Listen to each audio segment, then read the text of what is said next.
What's up, y'all? It's your boy CoolStoryBrobat bringing you another UU Open 2017 Round 1 replay match. This is BuzzKillAmpharos versus Sun, as he goes by on the Smogon forums. In this battle, his account is Chaos.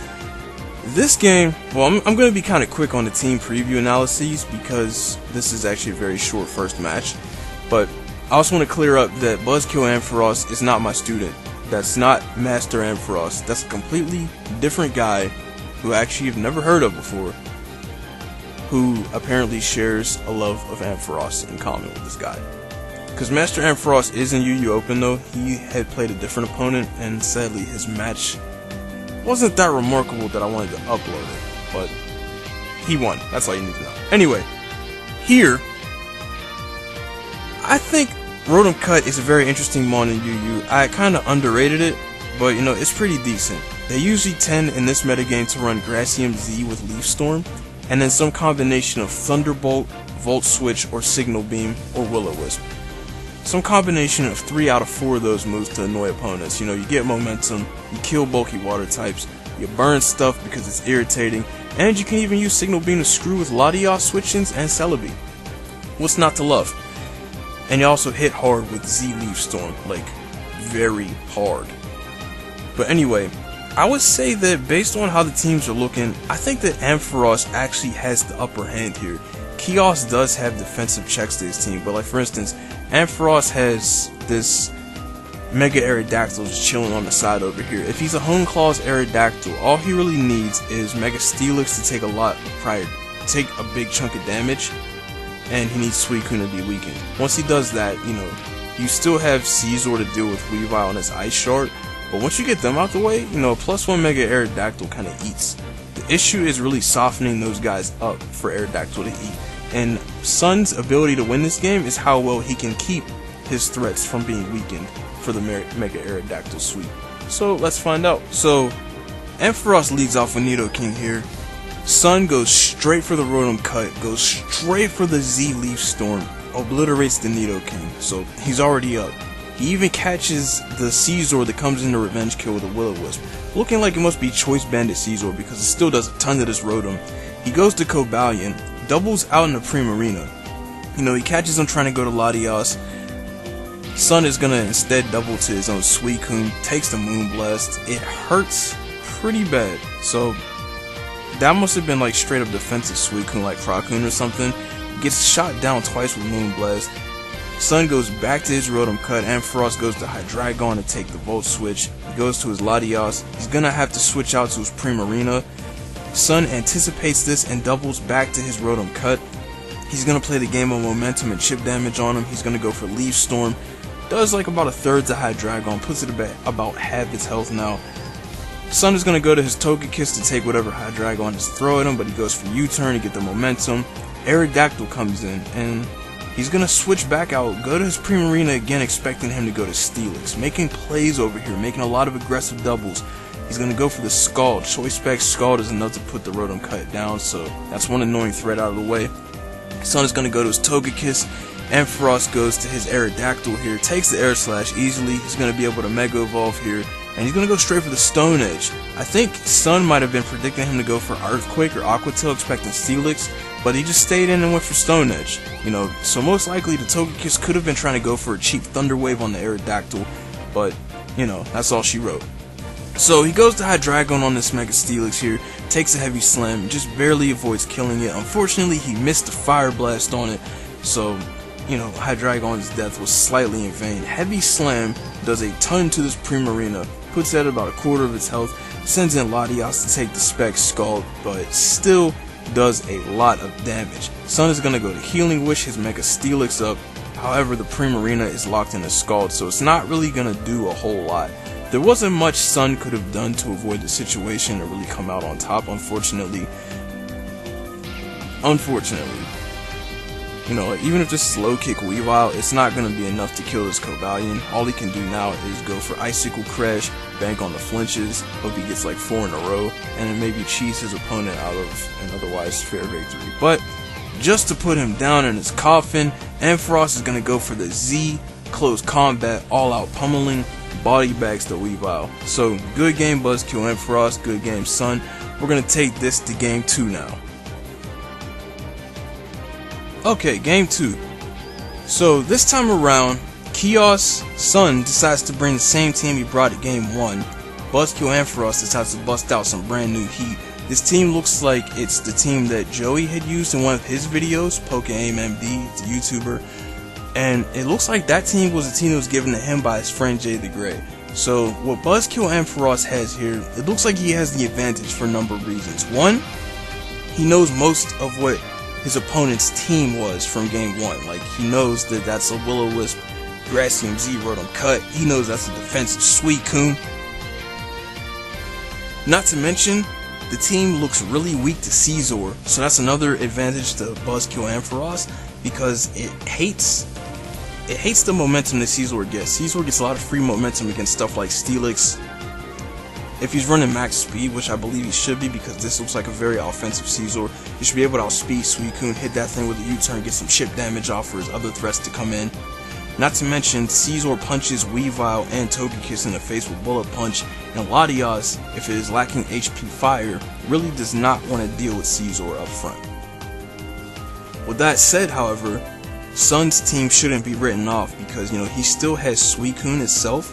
Suicune has Scald, which nothing on his team wants to take a Scald. I mean, Alolan Ninetales doesn't want to take it because, you know, that's Alolan Ninetales. That's the utility. That's the supporter. He's supposed to get screens up and stay healthy as possible throughout the match until needed.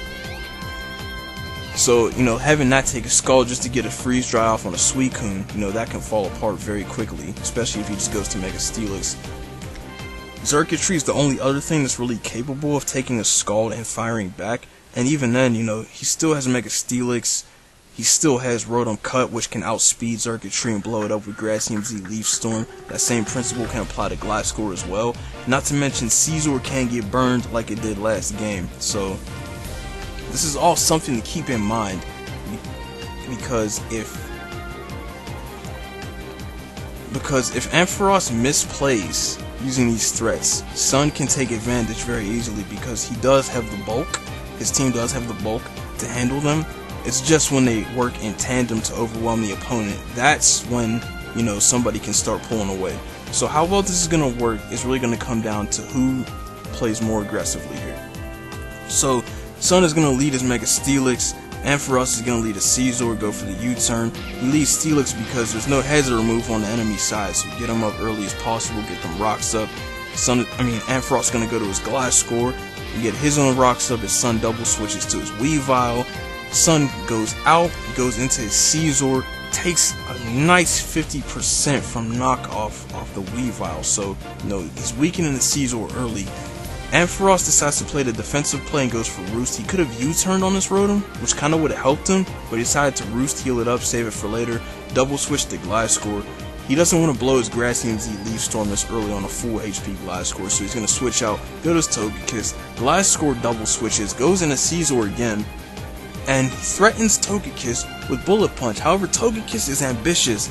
It stays in, because I think Ampharos is over-predicting, hoping he'd switch out and try to catch him with a U-turn for the momentum, but it kind of screws him over, because both times Sun stays in, goes for the Air Slash, and Scizor is rewarded with a nice bag of cheap flinches. And that's really unfortunate, because Scizor was a big component to taking down Sun's team, but because he lost it, you know, the game is now a lot more even than it was before. So Ampharos is going to go to his Ninetales to revenge kill the Togekiss, set up Auroraville. Kios is going to go to Steelix, eat the HP Fire like a tasty snack, kill him off with a heavy slam, and he goes to Hawlucha on the Steelix.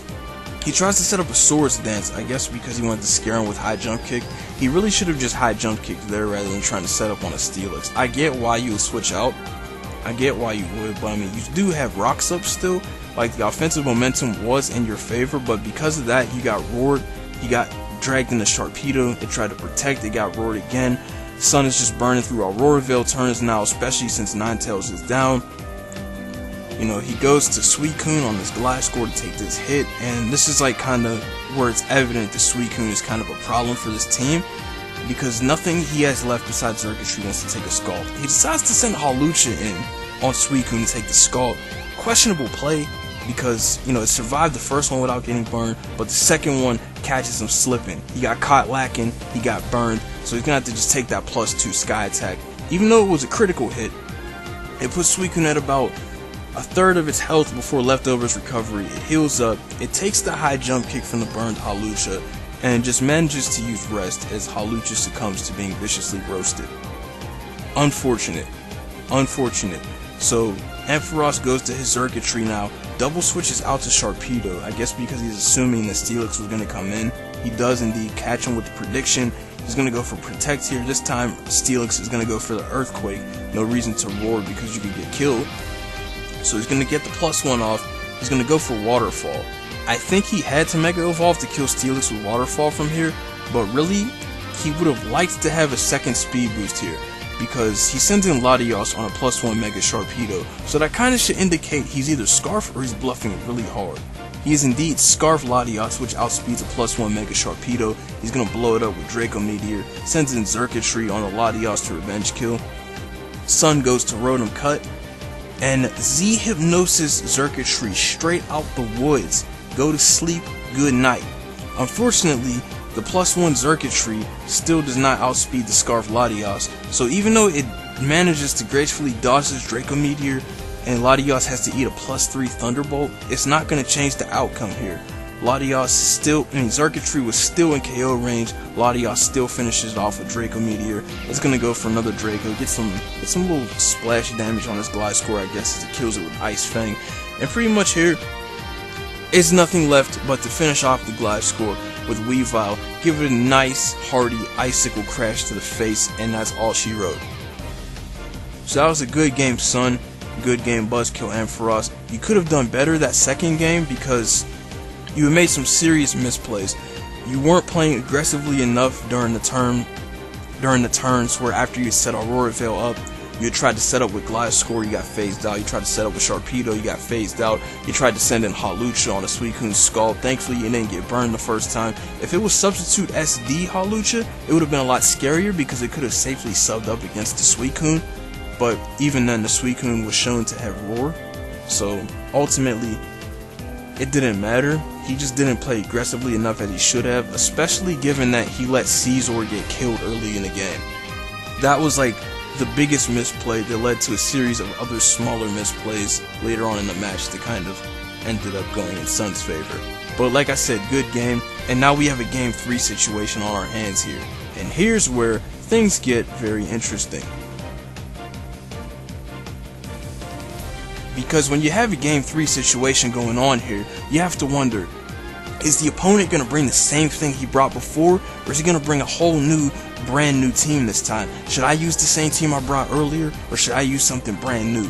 Like, by this point, you both have gotten a feel for each other's play styles, the kind of plays you guys make, you know, the things you use, and if either of you brings a team that was used earlier, the opponent will at least be familiar with it. So you have to change your play style up and how you play it in order to succeed. But this time, it looks like the roles were reversed actually. This time BuzzKillAmpharos brings the kind of tanky, bulky offense team to the fore, while Kios decides to go with his own Aurora Veil offense. You know, it even has some of the similar mons. It has a Ninetales, it has a Hawlucha, it has a Circuitry, it has a Caesar. Only difference is Suicune and Mega Aerodactyl. And this game really itself can go either way. You know, I gotta give props to BuzzKillAmpharos for using Dragalge. Dragalge is a very solid check to Circuitry, if not counter. The only reason I say check is because Tail Glow HP Ice kind of pieces it up, and you really don't know what Circuitry could be packing. But otherwise, it is a very solid Circuitry answer. You know, most likely that's a Scarf Crocodile. You know, typical offensive Caesar. It could be bulky. It could be Defog Caesar, however. I mean, the team looks like it would be using Defog Caesar. In that case, that's probably like Stealth Rock Celebi and Swords Dance fighting him using Cobalion. And the reason why I say this kind of game can go either way is because this time, the amount of threats is kind of matched to the amount of defensive checks the BuzzKillAmpharos has. Like Circuitry gets checked by Crocodile, gets checked by Dragalge, even Lightly kind of gets checked by Celebi. Mega Aerodactyl can get checked by Suicune and Caesar and Crocodile. Hawlucha is probably the big guy, and it's going to be a matter of Ampharos keeping Caesar healthy enough to finish that thing off later, because if he doesn't, then Hawlucha will kind of just tear holes open in him. He needs to keep Caesar and Suicune healthy, otherwise Hawlucha just eats later, especially because it sets up on Crocodile. That's really it. That's really all I'm saying otherwise. I mean, Cobalion can also put in some work, especially if he gets a Swords Dance off and a Rock Polish. If that's the case, then this game can go around very quickly. But let's see how it fades out. So they both lead Caesar. Sun is going to set up a Swords Dance on turn 1, while Ampharos goes for a U-turn. That looks like some Choice Band damage, unless that's just... that looks like a Choice Band Caesar, I don't know. He goes to Cobalion, hits him with the Z close combat, murders the Caesar. Sun goes to Xurkitree to revenge, hits the Dragalge that comes in with a Volt Switch, gets the momentum, goes to his own Aerodactyl. This is going to allow Ampharos to just go to his Suicune. He's going to Mega Evolve. He's going to, click Earthquake, obviously, because he is intending to hit Dragalge with it. This is going to prompt him to double out, go to his Ninetales. And he's using Vincoon this time around. So, no defensive Suicune here. This is straight up Vincoon. This is offensive sub-CM. Real bull. But I stand corrected. Sub-toxic Suicune. So Ninetales sets off the Aurora Veil because he realizes that, this is some stuff right here. I might as well get this off because now I'm poisoned. I gotta go for Freeze Dry. I gotta kill this Suicune as quickly as possible. And I mean, with Aurora Veil up, it's taking next to nothing from Scald. The residual damage from Toxic is doing more by this point. But he's going to switch out. He's going to go to his Xurkitree on a Suicune. Ampharos makes a sick prediction here. Catches the incoming Xurkitree with a Toxic. He's going to follow up with a Scald. I'm actually surprised that the Suicune is faster than the Xurkitree.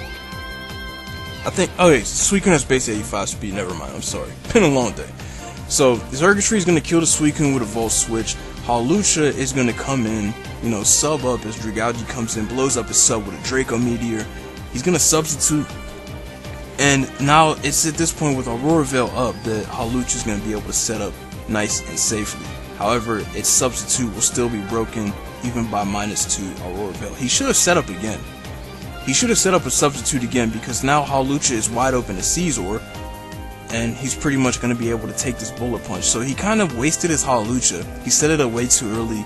The sub got blown out. If he just subbed up again, I think that could have been game right then and there. But some turns transpire. Mega Aerodactyl is actually going to set up Stealth Rock here on this Crocodile. Sun is going to go to his Suicune here, take the Stone Edge to the face. Even with a critical hit, it's not going to do much. I think this is still defensive Suicune that Sun is using. Well, it could be. I'm not totally sure though. He's going to double switch to Hawlucha on the Celebi. Go for Acrobatics. Celebi hangs on 1% and kills the Hawlucha with Psychic. Very unfortunate. I'm not sure if it was a roll or not because it's hard to tell what spread people run on their Celebi sometimes.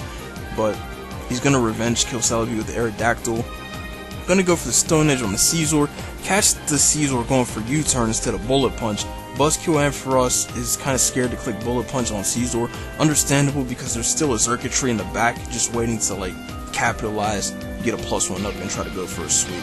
So the Crocodile is going to knock off as Ninetales comes in. It's Scarf Crocodile, so even if Xurkitree was boosted it wouldn't matter anyway. And he's going to go for his own Xurkitree, take the knockoff to the face. Sugarberry Xurkitree, very clever technique, very sick technique. He's going to Grass Knot this Crocodile, kill it off. I mean, the Sugarberry didn't matter, but it would have been nice to surprise the opponent in the match later on with this. And so Cobalion is going to set up an SD against the Suicune. Suicune is going to go for Scald. Thankfully, the Cobalion does not get burned like the Hawlucha did last game. He's going to go for a close combat here. It's going to murder the Suicune. So I guess it was Vincoon then. Yeah, I guess it was Vincoon because defensive would have eaten that alive. And Aerodactyl here is going to go for an Earthquake. It readily kills the Cobalion. And Caesar is going to come back in the end of the game to punch this Aerodactyl in the face. But it's not enough. It was not enough juice. And that's going to result in Sun winning the match. Very good game on both sides. Great game to both of you guys. it came straight down to the wire, and I was honestly surprised when I was watching this replay for the first time that Caesar actually did not fail to KO the Aerodactyl. So I guess he's using like a bulky spread on Mega Aerodactyl, or perhaps the Caesar just wasn't max attack adamant. Whichever the case was, I mean, like I said, it looked like the Caesar on his team might have been defog, but the team had a lot of offensive pressure on it, so it wasn't able to get a defog off to clear out hazards. But yeah, congratulations, son. Moving on to round 2. Thank you guys for watching this video. Like, comment, subscribe, and stay tuned for the next video. Peace.